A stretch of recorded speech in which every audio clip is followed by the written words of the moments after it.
Hi guys, ఎలా ఉన్నారు? అందరూ బాగున్నారా? మేము కూడా బాగానే ఉన్నాము. సో చాలా రోజుల తర్వాత మళ్ళీ లాంగ్ వీడియో పోస్ట్ చేస్తున్నాను. యాక్చువల్గా మీకు అందరికీ తెలుసు, నాకు ట్రాన్స్ఫర్ వేరే దగ్గర అయిందని చెప్పేసి. సో బెటాలియన్లో రిపోర్టింగ్ ఇవ్వాలని చెప్పేసి, ఇంకెలాగైనా రిపోర్టింగ్ ఇవ్వాలి, ఇంకెందుకని చెప్పేసి అక్కడ నుంచి అయితే వచ్చేసాము. సో ఇక్కడ నుంచి మన సౌత్కి, అదే మన సైడ్ రావడానికి 24 hours పడుతుంది. సో తప్పదు, ఇంకా వచ్చాము. ప్రజెంట్ అయితే 8th month రన్నింగ్లో ఉంది. నాకు ఇంకొక 10 daysలో 8th month కంప్లీట్ అయిపోద్ది. ఇంకా నేను కూడా లీవ్కి 10వ తేదీన వెళ్ళిపోతాను అనమాట. 12వ తేదీ దిగుతాము. 10వ తేదీ అంటే 11వ తేదీ ఎర్లీ మార్నింగ్ ట్రైన్ మాకు. సో 12వ తేదీన దిగుతాం అనమాట. 12వ తేదీ ఉదయానికి దిగేస్తాము, అంటే ఉదయానికంటే 8కి ఇట్లా. సో ఫస్ట్ టైం కనుక నా ఛానల్ చూస్తున్నట్లయితే ప్లీజ్ సబ్స్క్రైబ్ చేసుకోండి, అలాగే వీడియోకి చిన్న లైక్ ఇవ్వండి. సో చాలామందికి తెలుసు నేను ఎంత టెన్షన్ పడ్డాను. ఇంతకుముందు వీడియోస్ చేస్తే మంచిగా రెస్పాండ్ అయ్యారు. క్వార్టర్స్ దొరకలేదు చెప్పాను కదా మీకు. ప్రజెంట్ అయితే మేము క్వార్టర్స్లో ఉన్నాము. మీరు చూస్తే అబ్జర్వ్ చేసి తెలుస్తుంది. ప్రజెంట్ ఈ క్వార్టర్స్ అనమాట. ప్రజెంట్ ఉన్న బెటాలియన్లో ఇవే క్వార్టర్స్. కొత్తవి అంటే ఇందులో పాతవి ఉన్నాయి, కొత్తవి ఉన్నాయి. నాకైతే కొత్తవి ఇచ్చారు, కొత్తది దొరికింది నాకు. సో మేము వచ్చిన వెంటనే మాకు టెంపరీగా ఒక రూము దొరికింది, అంటే టెంపరీగా క్వార్టర్స్ ఇచ్చారు. తర్వాత ఒక సౌత్, అదే మన ఆంధ్ర ఒక అబ్బాయి ఉంటేనే ఆ అబ్బాయి హెల్ప్ చేశాడు. ఆ బ్రాంచ్లో పనిచేస్తాడు అనమాట. సో ఆ అబ్బాయి వల్ల టెంపరీ క్వార్టర్స్ అయితే దొరికింది. తర్వాత ఇంకా నేను వెళ్ళిపోతాను కదా అని చెప్పేసి ఒకసారి సార్తో మాట్లాడి వెళ్తాము. క్వార్టర్స్ ఇక్కడ దొరకడం గగనం అనమాట. అంటే చాలా ఫ్యామిలీస్ ఇక్కడ ఫెసిలిటీస్ అన్నీ మంచిగా ఉన్నాయి. పిల్లలకి స్కూల్స్ కానీ, హాస్పిటల్స్ ఫెసిలిటీస్ కానీ, ఏదైనా సరే, అంటే ఒక ఫ్యామిలీ వాళ్ళ హస్బెండ్ లేకపోయినా సరే ఈజీగా మూవ్ అవ్వచ్చు అనమాట. ఇక్కడ అంత బాగుంటుంది అనమాట. సో అందుకోసం అని చెప్పేసి చాలా ఫ్యామిలీస్ ఇక్కడ ఉండిపోయినాయి అనమాట. అంటే వాళ్ళ సార్స్ ట్రాన్స్ఫర్ అయ్యి వెళ్ళిపోయినా సరే ఫ్యామిలీస్ అయితే ఇక్కడే ఉన్నాయి, పిల్లల చదువుల కోసం అని చెప్పేసి అట్లా ఉండిపోయిన వాళ్ళు చాలా మంది ఉన్నారు. ఇంకా క్వార్టర్స్ అయితే ఖాళీ లేక అన్ని ఫుల్గా నిండిపోయి ఉన్నాయి. మళ్ళీ బ్యాండ్ నేర్చుకుంటారు కదా, వాళ్ళు ఒక 60 ఫ్యామిలీస్ ఇలా. క్వార్టర్స్ అయితే చాలా వరకు ఖాళీ లేవు. ప్రతి నెల మనం అప్లై చేయడానికి చూస్తే ఒక 7-8 దొరుకుతాయి అంతే. సో ఇంకా సిచ్యువేషన్ మంచిగా లేదు. తర్వాత నాకు బయట అవుట్ లివింగ్ ఉండాము అంటే ఇద్దరు పిల్లలు చూసుకోవడం మా ఆయనకి కష్టమైపోద్దని చెప్పేసి ఒకసారి సార్తో మాట్లాడదామని చెప్పేసి నేను అంటే క్వార్టర్స్ ఇవన్నిటికి కూడా ఒక డీసీ ఉంటారనమాట, డిప్యూటీ కమాండెంట్.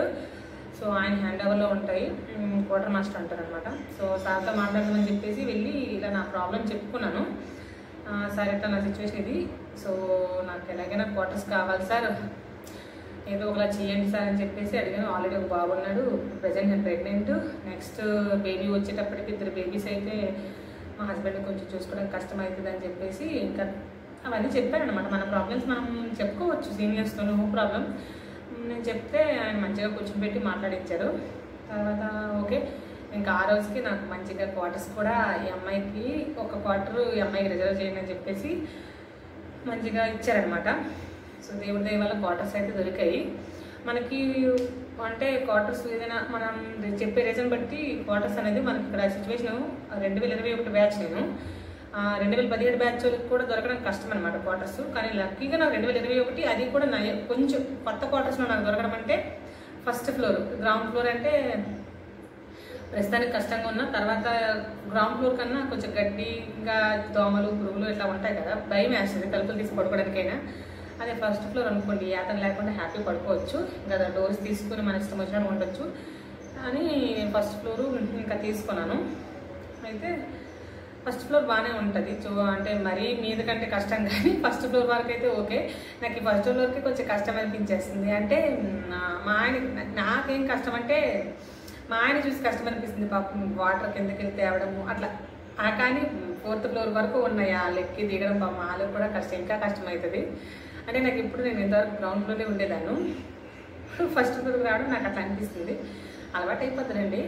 సో అదనమాట, దేవుడి దయ వల్ల క్వార్టర్స్ అయితే ఎలర్ట్ అయిపోయి. కాకపోతే నేను సెలవుకి వెళ్ళిపోతాను కదా, ఈ 6 నెలలు కూడా నేను ప్రెసెంట్ 7 నెలలు సెలవులు పెడుతున్నాను అనమాట. ఈ 7 నెలలు కూడా నాకు హెచ్ఆర్ఏ అనేది కట్ అవుతుంది అనమాట ప్రతి నెల. ఎందుకంటే నేను క్వార్టర్ లోడ్ చేయించుకున్నాను కాబట్టి పైసల గురించి ఆలోచించలేదు. ఎందుకంటే తర్వాత వచ్చేసరికి నాకు క్వార్టర్స్ దొరకకపోతే నేను ఇబ్బంది పడిపోతాను. ఆ పాత క్వార్టర్స్ అంటే ఇక్కడ పాత క్వార్టర్స్ ఉన్నాయి, అవి ఎలా అంటే టైల్స్ అవేం కాదు, జస్ట్ నార్మల్గా గచ్చులు అనమాట. అప్పుడెప్పుడో 2006లో కట్టారట అవి. ఇంకా సరేలే కొత్త క్వార్టర్స్ దొరికాయి మంచిగా, ఫస్ట్ ఫ్లోర్ దొరికింది, ఇంకా పిల్లలు ఆడుకోవడానికి చక్కగా ఉంటుంది అని చెప్పేసి ఇంకా డబ్బులు కట్ అయితే కట్టాలిలే, 15,000 20,000 పోతే పోయి అని చెప్పేసి ఇంకా నేను పోతే పోనీలే ఇంకని మరి డబ్బుల కోసం అయితే ఆలోచించలేదు. చాలామంది అయితే ఏం చేస్తారంటే మెటర్నిటీ లీవ్ అయినప్పుడు రూమ్ ఖాళీ చేసేసి వెళ్ళిపోతే తర్వాత వచ్చి అప్లై చేసుకుంటారు.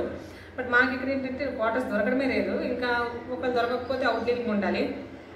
అవుట్ లివింగ్ అంటే నేను నిజంగా నాకు అసలు అవుట్ లివింగ్ ఉండడం ఇష్టం లేదు. లాస్ట్ బెటాలియన్లో అవుట్ లివింగ్ ఉన్నాము, అక్కడ అసలు బాబు ఆడుకోవడానికి అయ్యేది కాదు, కొంచెం ఇరుకుపోయినట్టు ఉండేవి మాకు కూడా. నా దోమలు ఇవన్నీ చచ్చిపోయాము. క్వార్టర్స్లో అయితే అట్లా ఏం అనిపించదు మనకి, ఎందుకంటే మన ఇంట్లో ఉన్నట్టుగా ఉంటుంది, మన సొంత ఇల్లులా అనిపిస్తుంది మనకి క్వార్టర్స్లో ఉంటే. అదే అవుట్ లివింగ్ ఉంటే అట్లా అనిపించదు, మన సొంత ఇంట్లో ఎలా ఉన్నా పర్వాలేదు అన్నట్టుగా ఉంటుంది. హాలు 2 రూమ్లు మనకి ఎలా ఇస్తాడు, కిచెన్ కూడా పెద్దది వచ్చింది, 2 బాల్కనీస్ కూడా వస్తాయి, మంచిగానే ఉన్నాయి. సో చూపిస్తాను ఒకసారి మీకు క్వార్టర్స్ కూడా. అంటే ఎలా ఉందంటే ప్రజెంట్ చూడండి, ఎవరైనా క్వార్టర్స్కి వెళ్ళే ముందు కానీ లేకపోతే క్వార్టర్స్ ఖాళీ చేసే ముందు కానీ రూమ్ గలీజ్గా ఉంటుంది కదా, సో అట్లా ఉందన్నమాట ప్రజెంట్ మా రూమ్. అందుకే మీకు చూపించట్లేదు, కానీ ఖాళీ చేసేస్తాం కదా, ఆ రోజైతే ఖాళీ చేసి ఇంటికి వస్తాం కదా, అప్పుడు మమ్మల్ని మీకు చూపిస్తాను ఎలా ఉంది ఏంటని. సో వెయిట్ చేయండి. బయట కూడా మంచిగా రోడ్స్ అన్నీ కూడా బాగుంటుంది పిల్లలకి. నేను ఎలాగో క్వార్టర్స్ దొరికాయి కదా, ఒక 3 ఇయర్స్ మ్యాక్సిమం 3 ఇయర్స్ ఉండిపోతాము. ఇంకా మనకి కావాలి ఉండాలనుకుంటే సార్స్తో మాట్లాడుకొని ఎక్స్టెన్షన్ చేసుకోవచ్చు. సో అదనమాట ప్రజెంట్. అందుకే నేను డబ్బుల కోసం ఆలోచించకుండా క్వార్టర్స్ అయితే అలౌట్ చేయించుకున్నాను.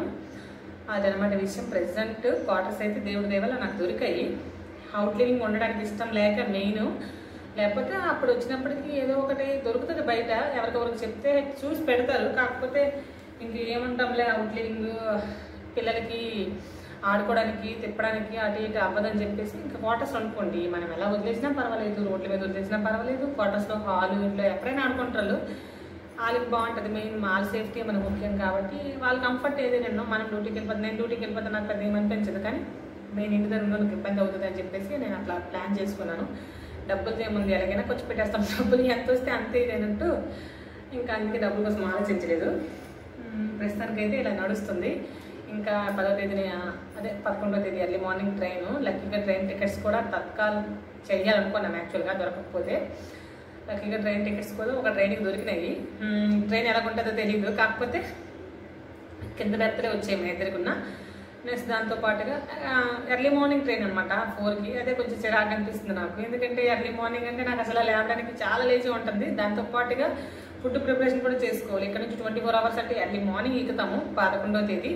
మార్నింగ్ బ్రేక్ఫాస్ట్, మధ్యాహ్నంకి, మళ్ళీ నైట్కి, ఎర్లీ మార్నింగ్కి అయితే సరే ఇంకా మనం శ్రీకాకుళం ఆ ఏరియాలోకి వచ్చేస్తాం కాబట్టి పెద్ద ప్రాబ్లం ఉండదు.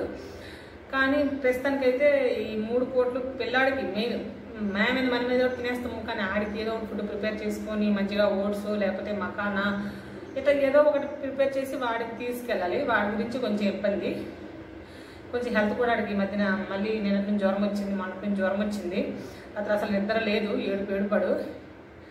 ఇలా ఎప్పుడు ఊరు వెళ్ళే ముందు మళ్ళీ ఏదో ఒకటి అవుతూనే ఉంటుంది, కానీ ఇంకేం చేయలేము. దేవుడి దయ వల్ల జ్వరం ఆడికి మంచిగా తగ్గిపోయి మంచిగా ఉంటే హ్యాపీగా వెళ్ళిపోతాం, లేకపోతే ట్రైన్లో ఇబ్బంది అయిపోతుంది. ఎందుకంటే నాకే ప్రజెంట్ 8th మంత్, ఇంకా ఆడితో పాటు ఇంకా అంటే కష్టమైపోద్ది నాకు రావడానికి, కానీ తప్పదు, మరి ఏం చేయలేము. సో అదనమాట ఈరోజు వీడియో. నచ్చితే లైక్ చేసి ఇంకా ఎవరైనా ఛానల్ సబ్స్క్రైబ్ చేసుకోకపోతే సబ్స్క్రైబ్ చేసుకోండి ఫ్రెండ్స్.